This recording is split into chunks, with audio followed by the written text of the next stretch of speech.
Hello అండి, నేను doctor Abid Ahmed, MBBS MD general medicine. Gastric cancer ఇంకా డిస్పెప్సియాలో కామన్గా చెప్పే కొన్ని సిమ్టమ్స్ గురించి డిస్కస్ చేద్దాము.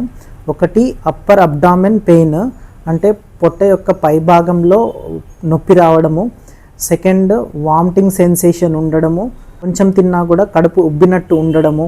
ఫోర్త్, కడుపు మంట కానీ రిఫ్లెక్స్గా అంటే తిన్నది పైకి రావడం లాంటి సిమ్టమ్స్ అనేవి గ్యాస్ట్రిక్ క్యాన్సర్లో ఇంకా డిస్పెప్సియాలో ఉంటాయి. గ్యాస్ట్రిక్ క్యాన్సర్లో ఉండే సిమ్టమ్స్ గురించి ఎక్స్ప్లెయిన్ చేశాను. ఒకటి, అన్ఎక్స్ప్లెయిన్డ్ వెయిట్ లాస్, అంటే కారణం లేకుండా వెయిట్ అనేది తగ్గిపోతూ ఉండడము.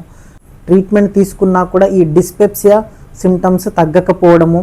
థర్డ్, వామిటింగ్స్లో స్టూల్స్లో బ్లడ్ అనేది పడడము. ఇంకా ఎస్పెషల్లీ రిస్క్ అనేది మోర్ దాన్ 50 years ఉన్న వాళ్ళలో ఇంకా ఎక్కువగా ఉంటుంది. ఫిఫ్త్, అనీమియా, అంటే రక్తహీనత ఉండడము.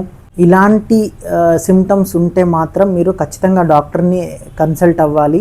ఇంట్లోనే ఒక ప్యాంటోప్రజోల్స్ అట్లాంటివి వేసుకుంటూ క్యాన్సర్ అనేది ప్రోగ్రెస్ అయిన తర్వాత వస్తే there is no point of use.